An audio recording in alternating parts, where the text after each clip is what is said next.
Hello and welcome to my second part of the two-part Thailand series of my backpacking solo in Thailand. So the first part was in northern Thailand and now we're in southern Thailand where all the beaches are, tropics, palm trees, monkeys, coconuts, all that. If you're watching my part one, I had just scootered back from Pai to Chiang Mai. I had a flight booked from Chiang Mai to Phuket.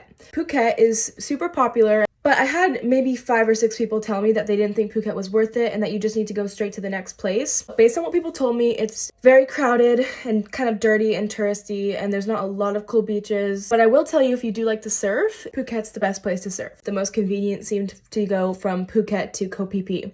I'll have like a little itinerary here for the south because me myself before I went, I was kind of like a little overwhelmed with which way to go and where to go first. Honestly, I think the route I did was perfect, absolutely perfect. It went super smooth. The rides from each place I went were super short. So yeah, I really recommend doing the route that I did. Anyway, so yeah, I went to Phuket, I got a flight there, and then I took a short ferry from Phuket to Koh Phi Phi. Koh Phi Phi is a huge party island. It's not like a lot of the other island vibes. It's a very tiny little strip, bars, restaurants, very enclosed space. When I first got there, I was a little bit underwhelmed. I was like, this is so touristy. People are everywhere. I was like, okay, I don't get the hype yet. I was like the first 10 minutes in, I was like, what is this? But honestly, the landscape and the beaches in Koh Phi Phi were just like, it just looked like a picture frame. It just looked unreal. There's not a lot of beaches to chill on, except if you go super far to the left of the island when you get off the ferry. I really recommend going and chilling on the left side of the island. You keep walking all the way. That's where I found no people. I was getting coconuts and just chilling by the beach. I'm obviously going to be inserting a ton of clips of all this for a good visual. There are places on the island that are chill, but for the most part, it's not really where you go for the tropics and go swimming. You mostly go to party, which was really fun. Overall, it was a fun island. So I walked to my hostel, which is called Blanco Hideout, I believe. I think that might be the Riley Beach one. So let me tell you, it was one of the Blancos. There's multiple Blanco hostels in all of Thailand, which I think were really good. I stayed at 2 of them and they were great. So I got to Blanco and I was like, this is crazy. I was really used to being in clean hostels and like, you know, but I don't mind a dirty hostel. If you don't really like being in a crazy dirty hostel where people had gone out the night before and not really cleaned up after themselves, I wouldn't recommend this, but I didn't mind it. I actually loved it. It was right on the beach, so everything was also really sandy. I think that's the main reason for the dirtiness. It was just like really sandy because it was on the beach, which made it a really cool location though. I had been so tired from my last few days and travel and everything, so I decided I wasn't going to go out that night. Instead, I went and I tried this cute little local restaurant with this cutest Thai guy who was so nice, and he actually wrote my name on a little piece of paper in Thai. It's in Thai? Yeah, Oh, it's pretty. So that was a really cute, authentic little night. And it was honestly giving me FOMO watching everyone walk around the streets around me, getting ready to go out when I was just sitting alone eating at this restaurant. But it was the biggest vibe and I do not regret it. And it was so fun. Just bear in mind, this is not the hostel you want to stay at if you don't want to go out. I was laying in bed till 3 a.m. hearing music, which was fun. I'll insert clips, and also I have some funny clips from this hostel.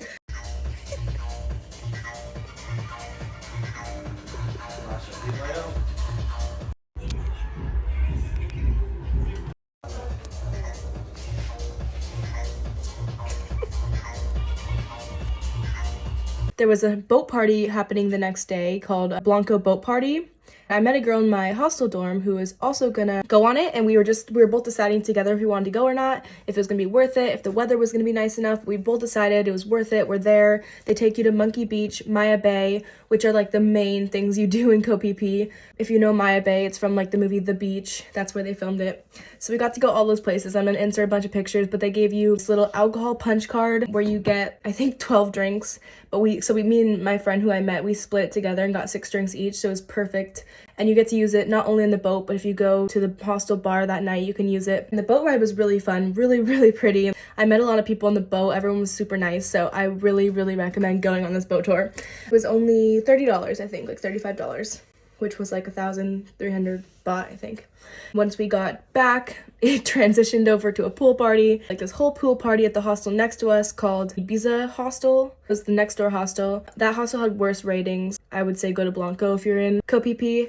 And yeah, that night was really fun. The main beach on Koh Phi Phi where the hostel is literally lined with like beach clubs. So there's this place called Slinky's and it had like this dance floor. There's just a bunch of different bars on the beach. You hop from bar to bar and then you walk into the main town and there's this place called Reggae Bar and people fight there. Tourists, they like, do Thai boxing there, and if they win, they get free buckets. They give buckets in Thailand, which is like this huge cheap bucket of drinks.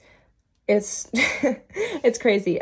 I was supposed to stay another day, but I decided that the next day I'd be making my way to the next place just because the island was a lot. You can spend one day. I do think you should spend one day because it's really fun. There's also snorkeling. I did snorkeling as well, which I didn't mention was part of the boat tour. The snorkeling was not very great. I'm from Hawaii, so I'm a bit biased. But the snorkeling was a bit foggy. It wasn't very great. I think it was just the time though, honestly. I can't say that the snorkeling in general was bad. Okay, moving on. So from Koh Phi Phi, I decided to go to Riley Beach, which was recommended by a lot of people to me. Riley Beach is so close. It's only an hour, maybe two from Koh Phi Phi. And Riley Beach is considered in Krabi, which is a mainland part of the southern Thailand. But you actually can't even get to Riley Beach from Krabi without a boat. So from Krabi, you take a boat to Riley Beach. From anywhere else, you have to take a boat to Riley Beach. So it's this little secluded area, basically like locked in there with no way to get out except for boat.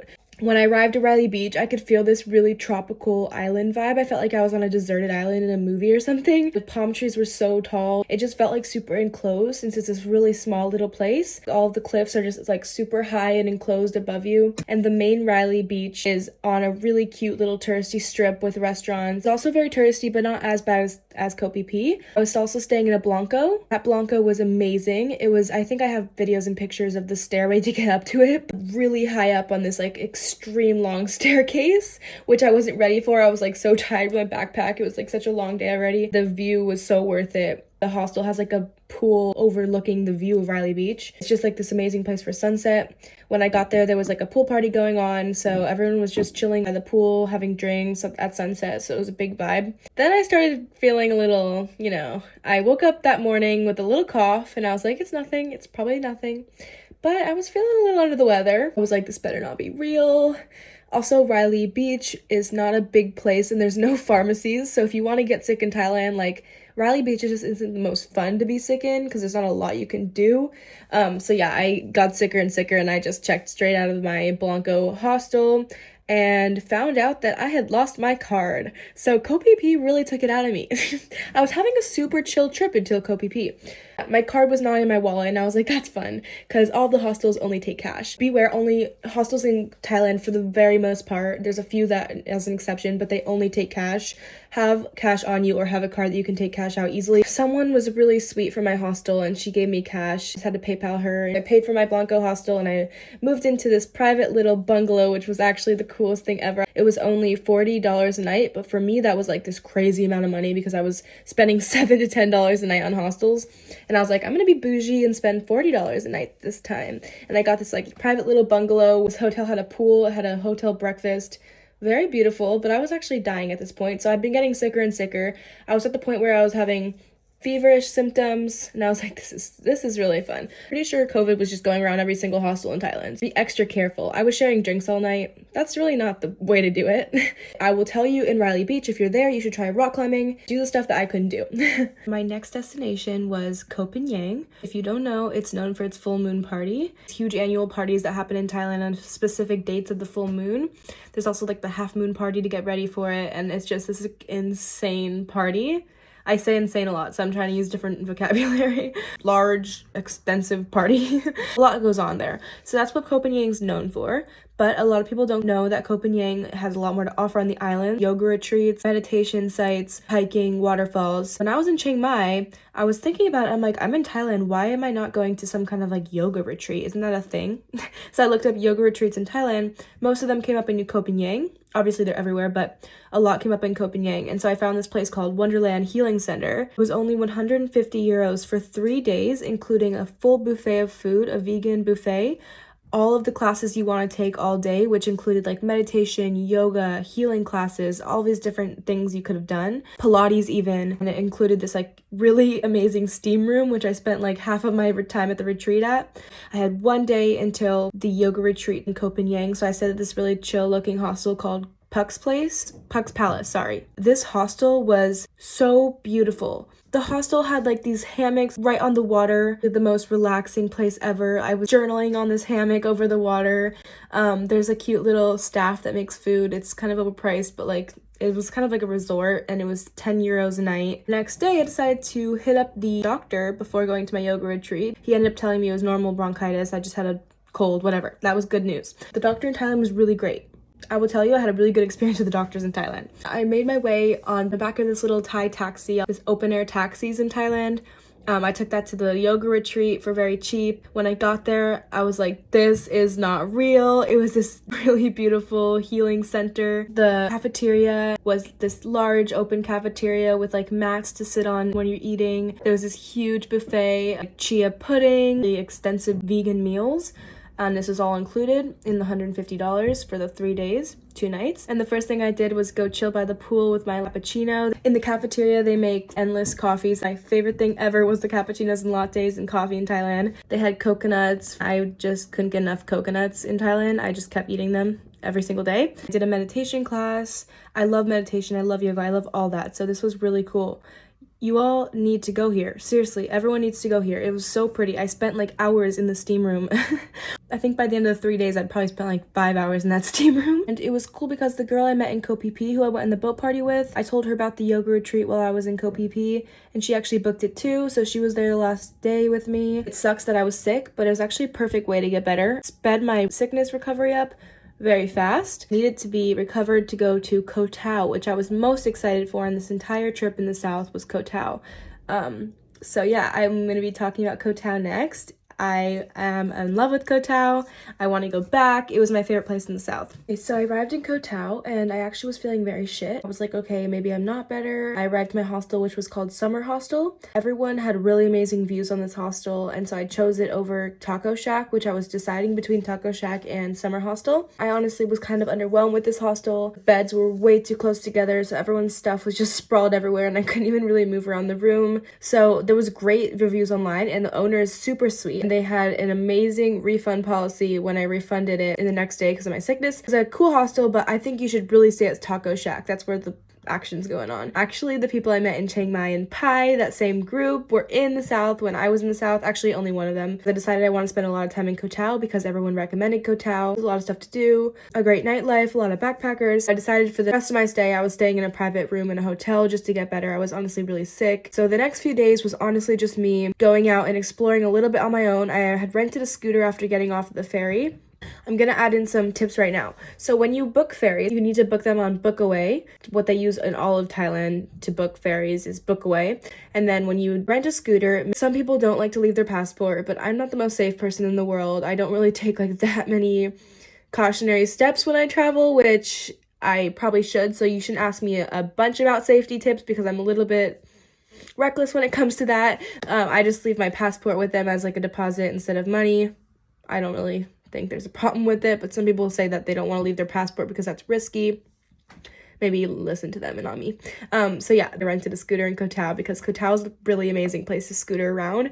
You can literally scooter around the entire island, see the whole island by scooter. Incredible viewpoints that I ended up going up to. This few days that I was sick, spending time on my own, I got to go up to the viewpoint on the scooter. I got some coconut soup on this viewpoint. I ended up going and exploring one of these little beaches I found. It was kind of a hike down to get there, and I was sick, and I'm like, okay, I'm gonna have to hike it back up.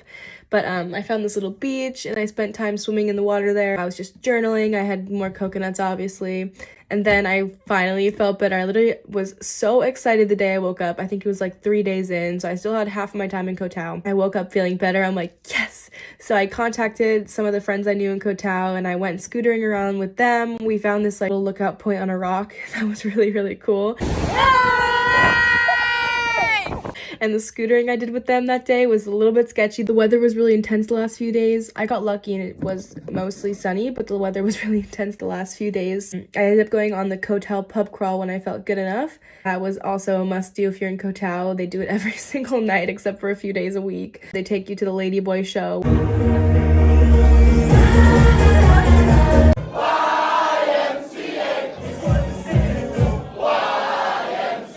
You end up at this main bar in Koh Tao that everyone goes to called Fishbowl, which is so fun. You're just dancing all night there. The music is great. There's live bands some nights. So Koh Tao is a really good time. The food in Koh Tao is also super good. The other islands in the southern part of Thailand I noticed were really expensive and very touristy for food compared to the north. The north was just a jackpot for food. The street markets, my meals were like 60 cents. When I got to the south, I was like, okay, this is expensive. But Koh Tao, I felt a little bit more similar to the north, where the food was a lot cheaper. There was some street food. There's this place called Duck Duck. You have to go there because that place is very, very yummy. There's another place called like Mama's or something like that. I can try to find the names and put them here. Yeah, the food in Koh Tao was great. So yeah, Koh Tao was definitely a 10 out of 10 experience and I would go back. From Koh Tao, I went back to Bangkok to fly out of Bangkok to Paris. I'll tell you that I got sick for a third time. So I had gotten better and I was sick again. One thing though is I always get sick throughout the year, especially in the winter. And I've been in Paris for like a month and a half now and I haven't been sick once. I don't want to jinx it. I think that since I got sick so many times in Thailand, my immune system's just like so good now because I don't really think I'm ever going to get sick again after that. But yeah, I really, really hope you guys enjoyed this vlog. And for the next one, I think I'm going to be talking about my experiences backpacking in Europe. I did like 2 months backpacking in Europe. I have some recommendations for that, so I think that'll be my next video. If you have any ideas of what you want to see on this YouTube channel, I'm still deciding what I want to post. I think that you guys should comment and let me know what I should post. If you want to also check out my blog, I have a website called Travelin' Abroad. I can put it in my bio, but I actually send out weekly emails to my subscribers. I link them to my blogs where I post a bunch of travel advice and tips and everything. So if you want to subscribe there and get weekly emails from me, then you can do that. And yeah, thank you for watching. Bye.